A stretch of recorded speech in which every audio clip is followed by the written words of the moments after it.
Producers association തെരഞ്ഞെടുപ്പിൽ നാമനിർദ്ദേശ പത്രിക തള്ളിയതിനെതിരെ നിർമ്മാതാവ് സാൻഡ്ര തോമസ് സമർപ്പിച്ച ഹർജി കോടതി തള്ളി. തെരഞ്ഞെടുപ്പിൽ മത്സരിക്കാൻ യോഗ്യതയുണ്ടെന്നും ഭരണാധികാരിയുടെ നിയമനം നിയമപരമല്ല എന്നതുമടക്കം ഉന്നയിച്ച് സമർപ്പിച്ച 3 ഹർജികളാണ് എറണാകുളം സബ് കോടതി തള്ളിയത്. സാൻഡ്രയുടെ ആരോപണങ്ങൾ വ്യാജമെന്ന് തെളിഞ്ഞുവെന്ന് സംഘടനാ ഭാരവാഹികൾ പറഞ്ഞു. വിധിയിൽ നിരാശയുണ്ടെന്ന് സാൻഡ്ര തോമസ് പ്രതികരിച്ചു.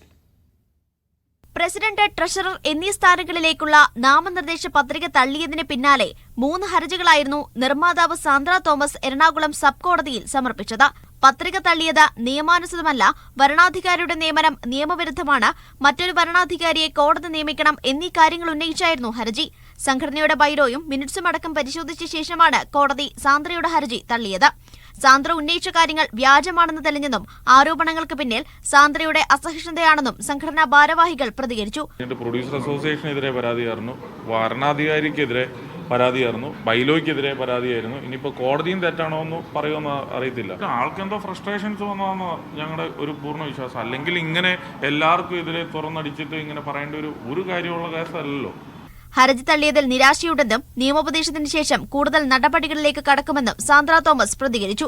നാളെ ഇലക്ഷൻ ആയതുകൊണ്ട് ഇനിയിപ്പം പെട്ടെന്ന് അതിന്റെ ഇതുണ്ടാവില്ല. പക്ഷെ എന്തായാലും ഞാൻ അതിന്റെ തുടർ നടപടികൾ വക്കീലുമായിട്ട് ആലോചിച്ച് എന്താണ് ചെയ്യേണ്ടത് നിയമോപദേശം നോക്കിയിട്ട് ചെയ്യുന്നതായിരിക്കും. മീഡിയ 1 കൊച്ചി.